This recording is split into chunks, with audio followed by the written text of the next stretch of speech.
the upcoming Garfield bookstore move, campus politics, and a recent screening of Beyond Burkas and Bombers.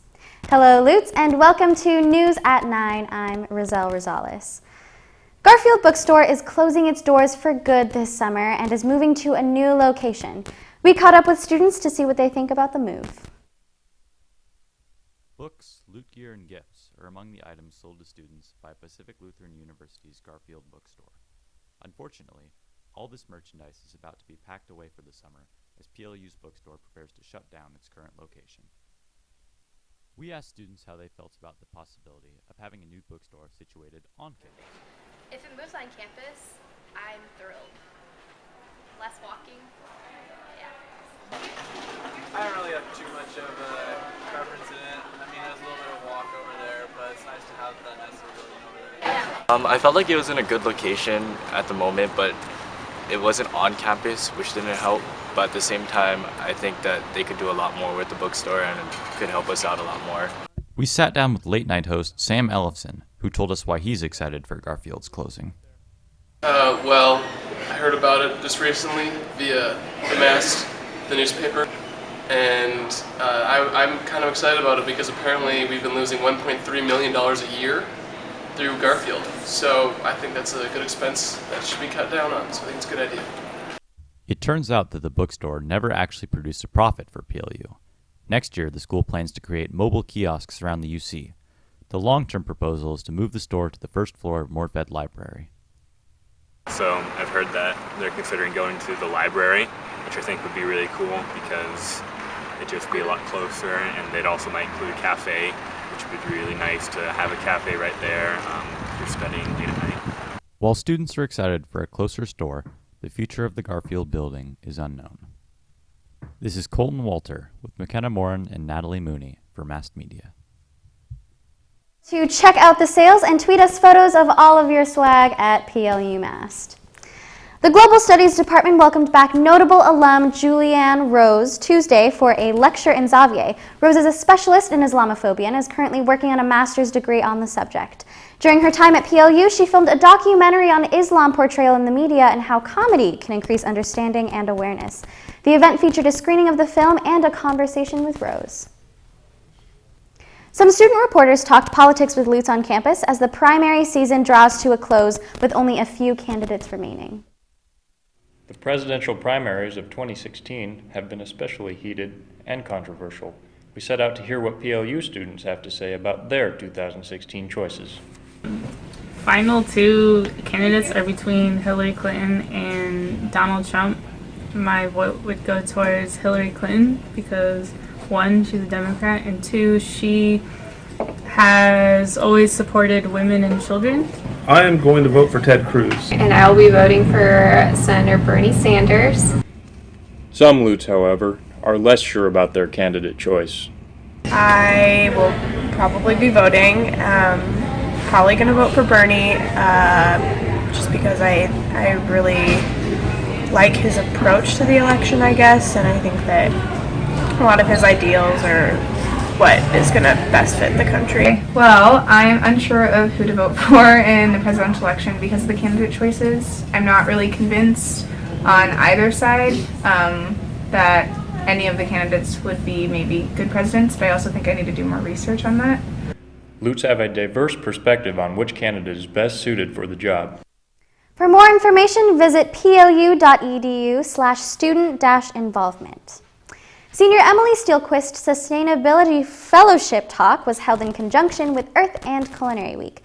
Steelquist worked on food justice in Parkland throughout 2015. She worked in local middle schools, the PLU and Trinity Garden, and outlined ways for the community to get involved. For more information on Emily's talk, visit plu.edu/sustainability.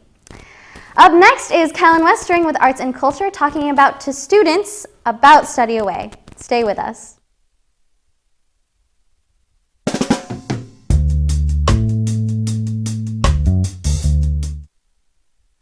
Morning, Gary. We are GetSchooled.com. You want a college education, don't you? You know you do. Yeah, but I don't know where to start. That's why we're here. We're free, handsome, I think we're breathtaking, and here to guide you through every step of the way, starting with attendance. Gary, financial aid forms. Biology homework, G. I got this. Is that Bran?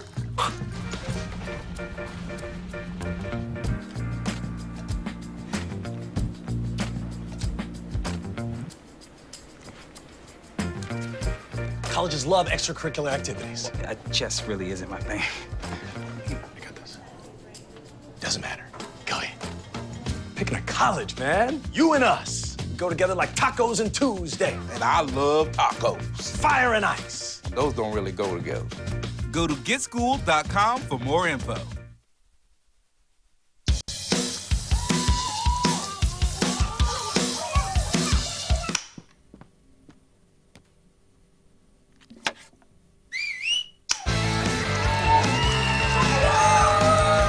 Don't let E. coli mosh with your food.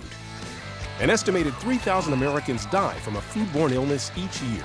You can't see these microbes, but they might be there. So always separate raw meat from vegetables. Keep your family safe at foodsafety.gov.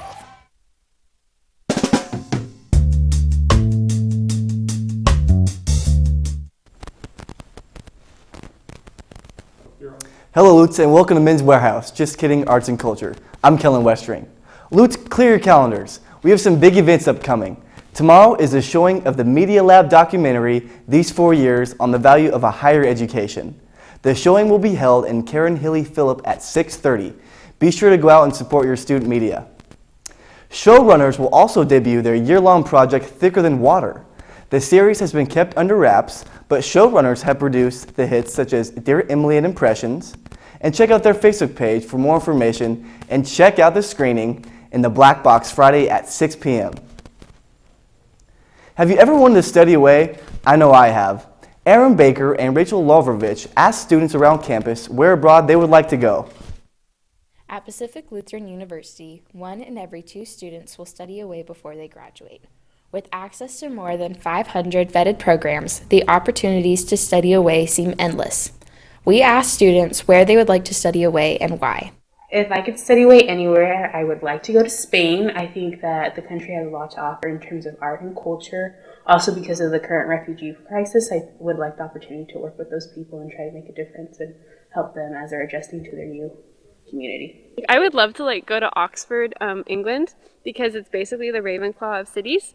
There's a lot of books, a lot of different cultures there, lots of different languages, foods, exciting things to explore intellectually. I think I would want to go back to Oxford, where I studied away already, just because it was such an amazing place and I love the people there and the academic culture and just all the opportunities that are available to students. I really wanted to go to Uruguay for a J-term study away because I'm really interested in Latin American countries and practicing the language in a different country, as well as experiencing whatever kind of culture that they have in its contrast to the U.S. I would like to go to Nepal because I've been told that it's beautiful, and I've watched a really long PowerPoint on it once by a guy who had been there, and the culture looks really neat there. I don't know very much about it though, but also glaciers are going away. There are glaciers there, so I'd like to see them. I would want to go to Ireland because I'm really Irish and I've always wanted to go there, so it'd be a really cool opportunity to be able to go there and learn about the area while,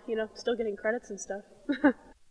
At the Wong Center, students can talk with advisors to see what program would suit them best. With a diversity of interests, PLU students can bring their enthusiasm to other countries and showcase it with the hashtag LutzAway. If you ever stop a student on campus, it is likely they will have a study away story to tell you.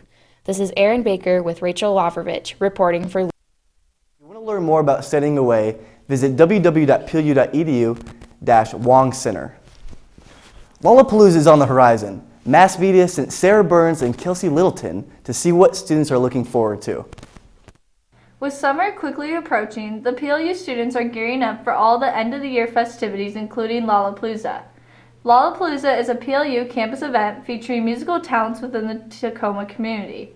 We asked students what they are most excited about for the music-filled day. I'm really excited about the music just because PLU does a really good job bringing local artists. Just having all campus like celebrating and having fun and relaxing. I'm really excited to like hear all the bands and like hang out with my friends and just like enjoy the experience. It's just gonna be fun to get to spend some time with my friends and socialize and just listen to music. I enjoy music. Hanging out with my friends because it's fun to get together and spend time with each other. I'm really looking forward to seeing Runaway Satellites. I'm excited to spend a lot of time with friends out in the sun and just enjoy good music, get a good break before finals. I'm really excited about Lollapalooza because of the music, and I'm really excited to hang out with my friends. I'm excited to just have fun and relax before finals. I'm excited to hang out with my friends in the sun and to enjoy some music and have a good weekend. Dance team is dancing right before the headliner, and we're doing some really fun dances, so I'm really excited for that. I'm excited to see Head Portal because they're best band. I get to play in the small stage with Caleb Laverne, who's part of Caleb and Danae from Battle of the Bands. This is Sarah Burns and Kelsey Littleton reporting for Mass Media. On all things Lolla with the Mass Media app. It's a great app. Available at the App Store, or check out lollapalooza.com for much more, and be sure to pick up the copy of the Mass to see the complete lineup tomorrow at stands all around campus. That's all for arts and culture, folks. Stay tuned for a PLU student athletes. It's on us video. Up next is Dylan Foreman with sports.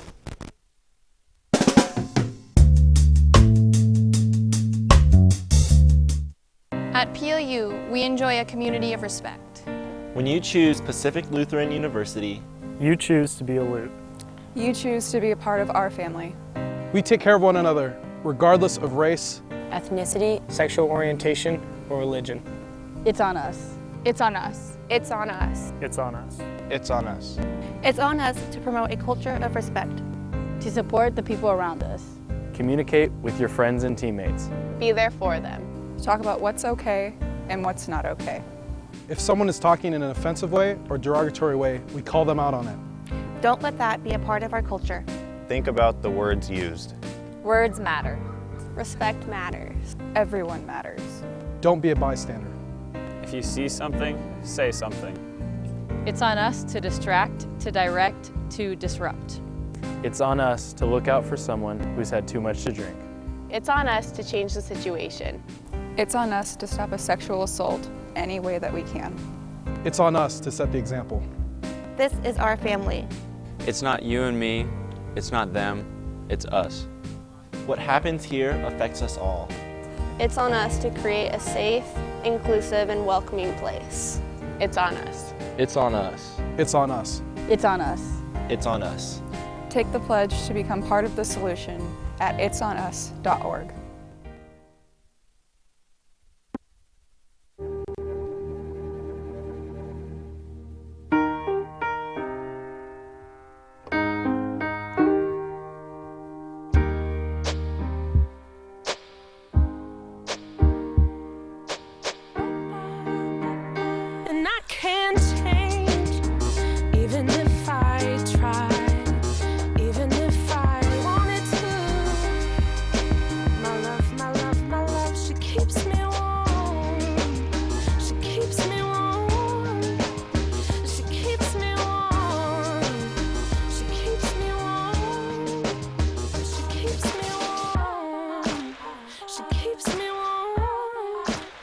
We are neighbors and best friends. I love my sister. My heart doesn't see race. Love is love. Our family is no less than any other family.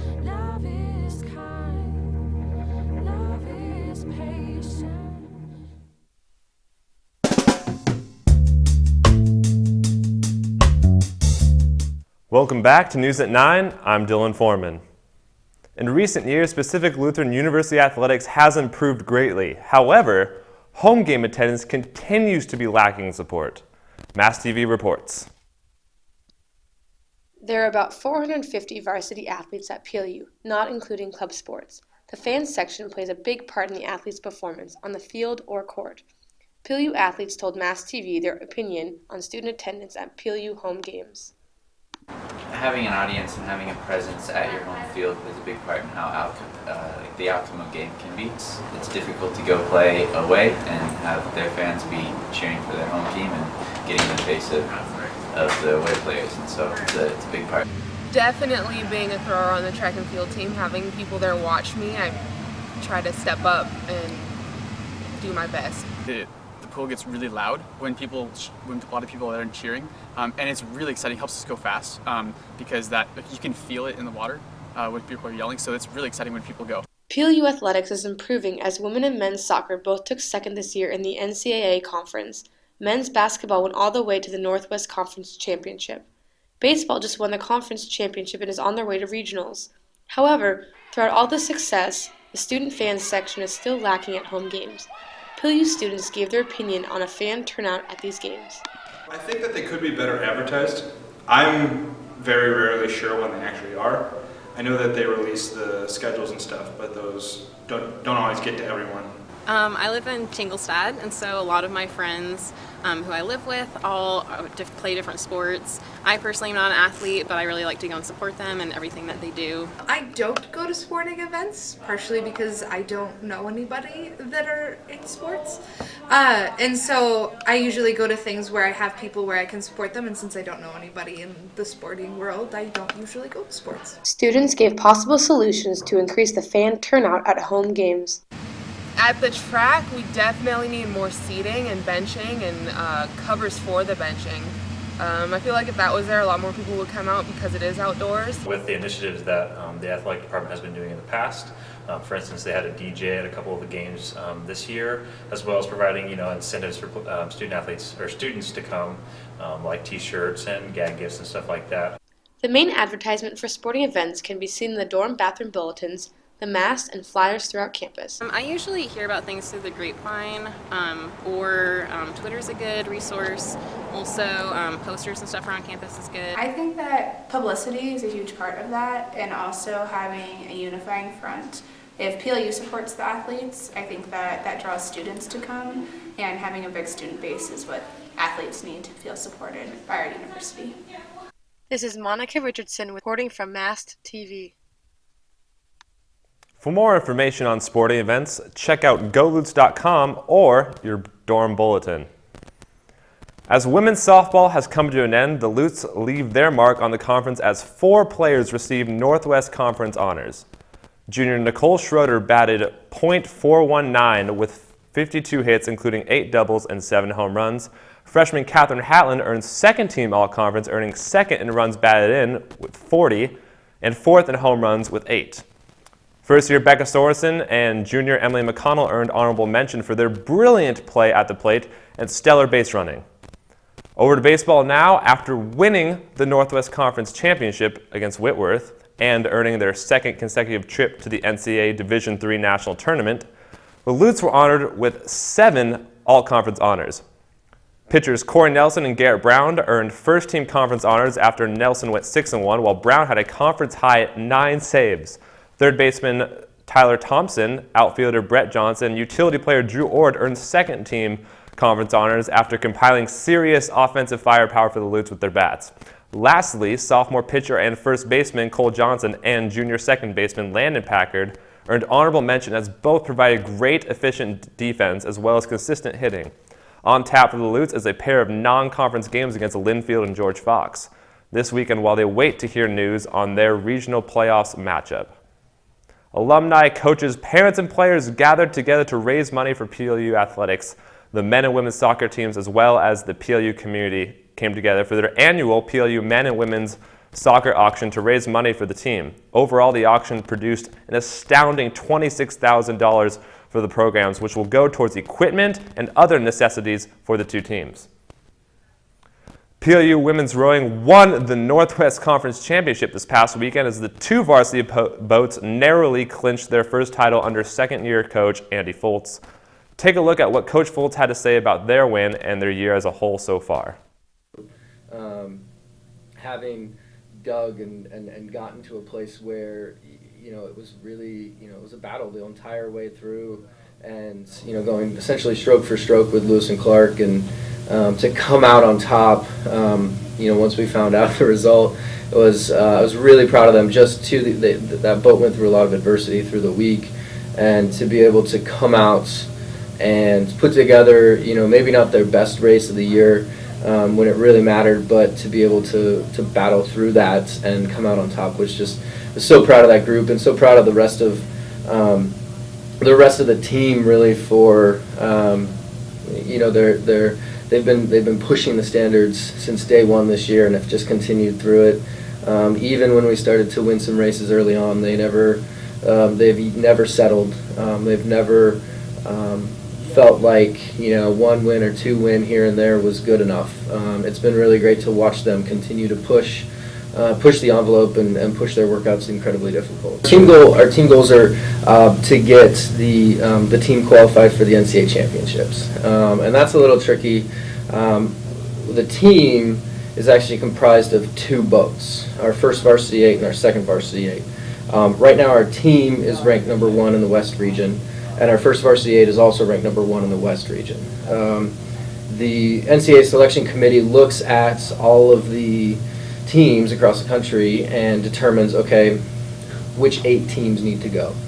There has to be representation from the West Coast, and in the previous years there's only been 1 varsity 8 selected to go from the West Coast, so not even a full team. This year, with our second varsity 8 doing so well and picking up a lot of speed late in the season, we have a great opportunity to be able to represent the full team as long as we can kind of keep doing what we're doing through the next weekend. They're incredibly happy, but they're not satisfied. You know, they said at the beginning of the year the goal was to get to the NCAA championships, and we've had a tremendous season, and it's been incredibly successful. And yet their goals are still so much bigger, and it's getting to that next level, that next stage up. You know, if we don't make it to the NCAA championships, we're going to be disappointed. You know, maybe a little bit, but at the same time, we have such a strong. We've had such a strong season that we can't be disappointed about it. You know, yeah, we won conference, and that's huge, and you know that was a part of our process goals throughout the year with, you know, the boxes that we needed to check. We've been doing that, and we have to embrace how just awesome that is to be able to win conference. Had 3 all-conference honors, including freshman Hannah Peterson and seniors Carrie Brower and Carly Lang. Also, Coach Foltz earned Coach of the Year. Their next competition continues next weekend in Sacramento at the WIRA. Men's golf placed second in the Northwest Conference Championships this past weekend. Senior Justin Lee tied for 3rd in the individual leaderboard with a total score of 145 as the senior ended his season on a high note, earning himself first-team all-conference for the 2nd straight year. The team overall finished 3rd in the conference. Congratulations to the team for their efforts this season. Women's golf team placed 5th this past week in the Northwest Conference Championships. The top finisher for the Lutes was Desiree Hazelwood, as she finished with a score of 158 to tie for 12th place in the leaderboard. The golf season is now finished for both the men and women's teams, as both performed well this season. That's all we have for you tonight. Thanks for watching News at 9. I'm Dylan Foreman. Make sure to tweet us your thoughts to @PLUMast. We'll see you again next week for our final newscast of the year. See you then.